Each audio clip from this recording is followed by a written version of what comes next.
नमस्कार साथियों, आज हम यूपीपीसीएस की प्रारंभिक परीक्षा 2018 के प्रश्नों को स्टार्ट करेंगे। 2010 से स्टार्ट किए थे और आज हम 2018 पे पहुंच गए हैं, जिसमें कि पहला प्रश्न है हमारा, सूर्य के प्रकाश से पराबैंगनी विकिरण अभिक्रिया निम्नलिखित में से क्या पैदा करती है? A carbon monoxide, B sulphur dioxide, C ozone या डी फ्लोराइड। तो इसका राइट आंसर होगा सी यानी कि ओजोन। पराबैंगनी विकिरण की बात करें तो इसकी पराबैंगनी किरणों की खोज जोहान विलियम रिटर ने 1801 में की थी। प्रश्न नंबर है दूसरा, निम्नलिखित विद्युत चुंबकीय विकिरणों में से किसकी ऊर्जा अधिकतम होती है? ए दृश्य प्रकाश, बी अवरक्त किरणें, सी पराबैंगनी किरणें या डी एक्स किरणें। तो इसका राइट आंसर होगा डी यानी कि एक्स किरणें। अगर सबसे ज़्यादा अधिकतम पूछे तो गामा किरणें, फिर उसके बाद आती हैं एक्स किरणें, फिर उसके पश्चात आती हैं पराबैंगनी किरणें, फिर दृश्य प्रकाश, फिर उसके पश्चात अवरक्त किरणें, फिर माइक्रोवेव, फिर उसके पश्चात लास्ट में रेडियो तरंगे।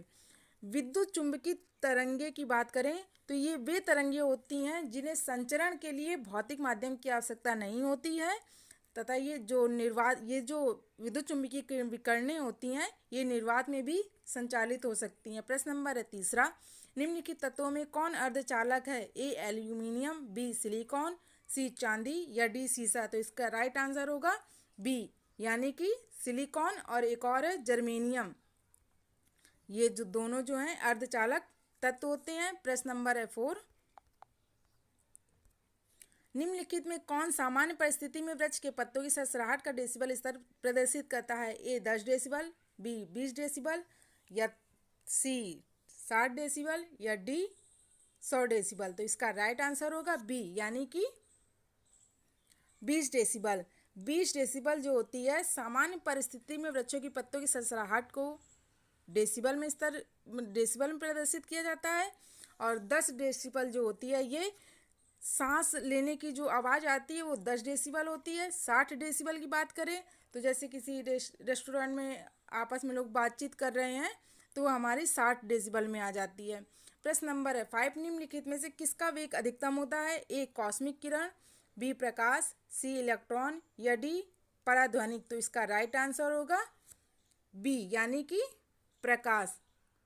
प्रकाश का वेग जो होता है अधिकतम होता है। प्रश्न नंबर है 6, ध्वनि का वेग अधिकतम होगा ए निर्वात में, बी वायु में, सी जल में या डी इस्पात में। तो इसका राइट आंसर होगा डी इस्पात में।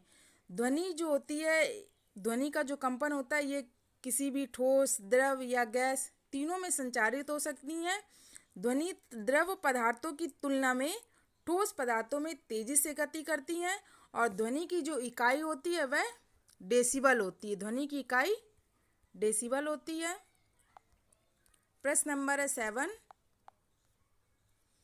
आइंस्टाइन को निम्नलिखित में से उनके किस सिद्धांत के लिए नोबेल पुरस्कार दिया गया था? ए सापेक्षता के सिद्धांत के लिए, बी प्रकाश विद्युत के सिद्धांत के लिए, सी विशिष्ट ऊष्मा के सिद्धांत के लिए या डी ब्राउनियन गति के सिद्धांत के लिए। तो इसका राइट आंसर होगा हमारा बी प्रकाश विद्युत के सिद्धांत के लिए इन्हें नोबेल पुरस्कार दिया गया था, और ये 1921 में दिया गया था।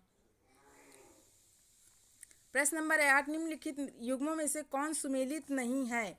रेनेटिंग पनीर, जैव प्रौद्योगिकी, प्लाज्मिड, सी गोल्डन चावल विटामिन ए या डी ओजोन परत ट्रोपोस्फेयर।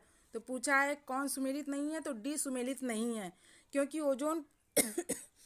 ओजोन परत जो होती है वह ट्रोपोस्फेयर में नहीं बल्कि स्ट्रेटोस्फेयर यानी कि समताप मंडल के निचले हिस्से में पृथ्वी की सतह से ऊपर लगभग 10 किलोमीटर से 50 किलोमीटर की दूरी तक पाई जाती है, और यह सूर्य की जो पराबैंगनी किरणें होती हैं उनको पृथ्वी पर आने के से रोकती हैं। रेनेटिंग की बात करें तो यह पनीर बनाने हेतु दूध को गाढ़ा करने के लिए रेनेट का प्रयोग किया जाता है, जिसे जावन भी कहते हैं। प्लाज्मिड जो है इसका प्रयोग जैव प्रौद्योगिकी में क्लोन ट्रांसफर एवं जीव की संरचना में परिवर्तन करने के लिए एक उपकरण की भांति किया जाता है। प्रश्न नंबर है 9, निम्नलिखित में से किसका आविष्कार विलेम रॉन्टजन द्वारा किया गया? ए रेडियो, बी एक्सरे मशीन, सी बिजली का बल्ब या डी उपयुक्त में से कोई नहीं। तो इसका राइट आंसर होगा बी यानी कि एक्सरे मशीन। एक्सरे मशीन की खोज जो विलेम रॉन्टजन ने 1901 में इनको 1895 में इन्होंने खोज की थी, लेकिन 1901 में इन्हें इसी खोज के लिए नोबेल पुरस्कार प्राप्त हुआ था। और रेडियो के आविष्कार की बात करें तो इसकी ग्यूलियमी मार्कोनी ने की थी। रेडियो की आविष्कार ग्यूलियमी मार्कोनी ने की थी, जिसके लिए इन्हें 1909 में नोबेल पुरस्कार दिया गया था, 1909 में। और बिजली के बल्ब की खोज की बात करें तो इसकी खोज थॉमस अल्वा एडिसन ने की थी। प्रश्न नंबर है 10, निम्नलिखित में कौन प्राकृतिक गैस का मुख्य भाग है? ए इथेन, बी ब्यूटेन, या सी कार्बन मोनोऑक्साइड, या डी मीथेन। तो इसका राइट आंसर होगा डी, यानी कि मीथेन। प्राकृतिक गैस जो होती है वह कई गैसों का मिश्रण होती है, जिसमें मुख्यतः जो होती है मीथेन होती है। प्राकृतिक गैस में 95% जो होता है वो हाइड्रोकार्बन होता है, 95% जो होता है वो हाइड्रोकार्बन होता है, और उसमें भी जिसमें कि 80% जो होती है मीथेन होती है। प्रश्न नंबर 11, पशुओं को दिया जाने वाला कौन सा दर्द निवारक भारत में गिद्धों के लगभग विलुप्त होने के लिए उत्तरदायी है? ए आइबोप्रोफेन, बी एसिटामिनोफेन, या सी एस्प्रिन, या डी डिक्लोफिनेक। तो इसका राइट आंसर होगा डी, यानी कि डिक्लोफिनेक। प्रश्न नंबर 11, ग्रेफीन होता है ए कार्बन की मिश्र धातु, बी कार्बन का नैनो प्रतिरूप, या सी कार्बन का सी है सी में थोड़ी सी मिस्टेक हो गई, सही है, सी है कार्बन का समस्थानिक, या डी उपयुक्त में से कोई नहीं। तो इसका राइट आंसर होगा बी, यानी कि कार्बन का नैनो प्रतिरूप। बी जे राइट आंसर। ग्रेफीन क्या होता है? ये कार्बन का एक नैनो प्रतिरूप होता है, जिसकी खोज आंद्रे जीम और कॉन्स्टानिनोवल्सी ने की थी, और इन्हें इसके लिए 2010 में भौतिकी का नोबेल पुरस्कार भी प्राप्त हुआ था। प्रश्न नंबर है 13, धुआं में आंखों को प्रभावित करने वाला कौन सा शक्तिशाली उत्तेज्य होता है? ए ओजोन, बी सल्फर डाइऑक्साइड, सी कार्बन डाइऑक्साइड, या डी पेराक्सी एसिटाइल नाइट्रेट। तो इसका राइट आंसर होगा डी, पेराक्सी एसिटाइल नाइट्रेट। ये जो इसका जो उत्सर्जन है सबसे ज़्यादा जो ऑटोमोबाइल उद्योग हैं उनके द्वारा सबसे अधिक इसका पेराक्सी एसिटाइल नाइट्रेट का उत्सर्जन सर्वाधिक होता है। प्रश्न नंबर है 14, डीएनए की द्विकुंडलीन संरचना किसके द्वारा दी गई थी? ए जैबक तथा मोनोड, बी वाटसन तथा क्रिक, सी एच.जी. खुराना, या डी उपयुक्त में से कोई नहीं। तो इसका राइट आंसर होगा बी, यानी कि वाटसन एवं क्रिक ने। वाटसन एवं क्रिक के द्वारा सन 1953 में इसकी संरचना की गई थी, और इसके लिए 1962 में इन दोनों को नोबेल पुरस्कार प्राप्त हुआ था। 1962 में वाटसन तथा क्रिक को नोबेल पुरस्कार प्राप्त हुआ था। प्रश्न नंबर है 15, निम्नलिखित में कौन कीटों से प्राप्त नहीं होता है? ए रेशम, बी शहद, सी लाख, या डी मोती। तो इसका राइट आंसर होगा डी, यानी कि जो मोती है यह कीटों से प्राप्त नहीं होता है, ये मुलायम ऊतकों वाले जीवों से प्राप्त किया जाता है। मोती जो होता है वह मुलायम जो ऊतक होते हैं उनके जीवों से प्राप्त किया जाता है, और ये क्रिस्टलीय रूप में कैल्शियम कार्बोनेट से बना होता है।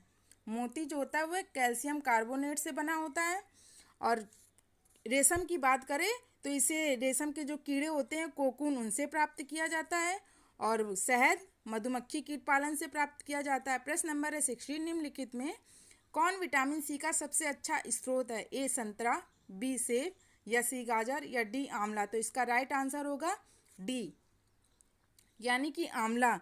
विटामिन सी को एस्कर्बिक एसिड या एल एस्कर्बिक एसिड के नाम से भी जाना जाता है, और इसकी कमी से जो है स्कर्वी नामक रोग हो जाता है। और विटामिन सी के जो स्रोत होते हैं जैसे खट्टे फल हो गए, जैसे आंवला हो गया, नारंगी हो गया, संतरा, ये सब जो होते हैं विटामिन सी के स्रोत होते हैं। प्रश्न नंबर है 17, इंसिनरेटर्स का प्रयोग निम्नलिखित में से किसके लिए किया जाता है? ए कूड़ा कचरा को जलाने के लिए, बी कूड़ा कचरा को इनमें रखने के लिए, या सी हरे पेड़ों को काटने के लिए, या डी खाद बनाने के लिए। तो इंसिनरेटर्स का उपयोग जो एक अपशिष्ट उपचार तकनीक में किया जाता है, जिसमें ऊर्जा की पुनर्प्राप्ति के लिए कचरे का दहन किया जाता है। तो इसका राइट आंसर हो जाएगा हमारा ए यानी कि कूड़ा कचरा को जलाने के लिए। प्रश्न नंबर 18, निम्नलिखित में से किसे जेवी नार्लिकर के अनुसार अभी तक विज्ञान नहीं माना जाता है? ए ज्योतिषी, बी खगोल सी ब्रह्मांड की या डी नैनो प्रौद्योगिकी। तो इसका राइट आंसर होगा ए यानी कि ज्योतिषी को अभी भी जेवी नार्लिकर के अनुसार इसे विज्ञान नहीं माना जाता है। प्रश्न नंबर 19, सुपरसोनिक क्रूज ब्रह्मोस निम्नलिखित में से किसका एक संयुक्त उपक्रम है? ए भारत तथा रूस का, बी भारत तथा चीन का, सी भारत तथा इजराइल का या डी उपयुक्त में से कोई नहीं। तो इसका राइट आंसर होगा ए यानी कि भारत तथा रूस का। ब्रह्मोस सुपरसोनिक जो क्रूज मिसाइल है भारत और रूस के द्वारा विकसित की गई है। यह जो एक ऐसी आधुनिक प्रक्षेपास्त्र प्रणाली है जिसे जमीन से, हवा से, पानी, पनडुब्बी और युद्धपोत कहीं से भी 290 किलोमीटर तक दागा जा सकता है। और ब्रह्मोस जो नाम पड़ा है ब्रह्मोस, वह भारत की ब्रह्मपुत्र नदी और रूस की मूस्का नदी के आधार पर ब्रह्मोस नाम रखा गया है। Thanks for watching the video.